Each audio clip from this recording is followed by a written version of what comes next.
Halo Sobat Otomotif, di sini saya akan menjelaskan sistem pencampuran bahan bakar dan udara. Nah, sebelum itu kita harus tahu dulu inovasinya. Inovasi dalam sistem pencampuran bahan bakar dan udara telah berkembang pesat seiring kemajuan teknologi otomotif dan untuk tuntutan efisiensi bahan bakar serta emisi gas buang yang lebih rendah. Mari kita lanjut ke pembahasan dasar dari sistem pencampuran bahan bakar dan udara. Perlu kalian ketahui, mesin mobil atau sepeda motor yang menggunakan jenis motor bakar torak membutuhkan udara dan bahan bakar pada setiap siklus pembakarannya. Pada mesin 4 tak atau 2 tak, ketika terjadi langkah hisap, maka campuran udara dan bahan bakar akan masuk ke dalam silinder untuk selanjutnya dimanfaatkan pada langkah kompresi. Udara dan bahan bakar merupakan variabel penting yang menjadi syarat utama bekerjanya suatu mesin. Nah, sedikit saya akan jelaskan apa itu AFR. Air Fuel Ratio, bisa disingkat dengan AFR, adalah perbandingan antara udara dan bahan bakar. Secara teoritis, AFR yang ideal adalah 14,7:1. AFR ideal sering juga disebut dengan istilah AFR stoichiometric. Angka 14,7:1 artinya adalah 14,7 bagian udara dicampur dengan 1 bagian bahan bakar. Pada kenyataannya, kondisi ideal tersebut sulit untuk dicapai karena kondisi operasi mesin selalu berubah-ubah. Pada saat pemanasan di awal penyalaan, AFR berada pada kisaran 8:1. Pada saat ideal atau stasioner, AFR berada pada kisaran 11:1. Pada kecepatan rendah dan menengah, AFR berada pada kisaran 16-18:1.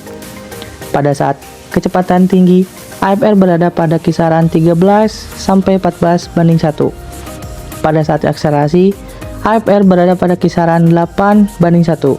Pada saat beban berat, AFR berada pada kisaran 11-13:1. Berdasarkan beragam kondisi di atas, AFR dapat dibedakan menjadi dua, yaitu AFR kaya dan AFR miskin.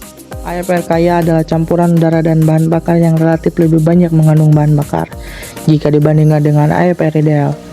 Campuran ini akan meningkatkan pemakaian bahan bakar, boros, dan akan banyak menghasilkan emisi hasil pembakaran berupa karbon. Hasil pembakaran yaitu asap pada gas buang akan berwarna hitam. Jika berlangsung lama, kondisi ini akan membentuk kerak pada ruang bakar dan menyebabkan knocking atau bunyi tidak normal.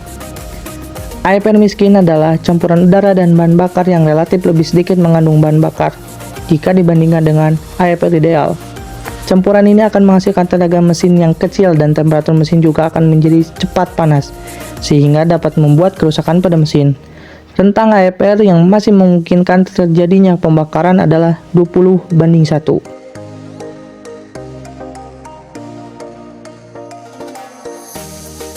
Saya akan menjelaskan sedikit komponen apa saja sih yang mendukung sistem pencampuran bahan bakar dan udara. Ada beberapa komponen yang mendukung sistem pencampuran bahan bakar dan udara. Yang pertama, manifold absolute pressure adalah komponen penting dalam sistem injeksi bahan bakar elektronik. Sensor ini mengukur tekanan udara di dalam intake manifold dan memberikan data ke ECU untuk membantu menghitung jumlah bahan bakar yang tepat yang harus disuntikan ke dalam silinder. Intake manifold adalah komponen penting dalam sistem pemasukan udara pada mesin pembakaran dalam, baik bensin maupun diesel. Fungsinya berkaitan erat dengan distribusi udara atau campuran udara bahan bakar ke dalam ruang bakar mesin. Injektor bertugas menyemprotkan bahan bakar ke dalam ruang bakar atau intake manifold dalam bentuk kabut halus agar mudah bercampur dengan udara. ECU ada pusat pengendali elektronik yang memastikan pencampuran bahan bakar dan udara optimal untuk performa mesin terbaik, efisiensi bahan bakar, dan emisi rendah. Tanpa ECU, sistem injeksi modern tidak dapat bekerja dengan presisi tinggi seperti sekarang.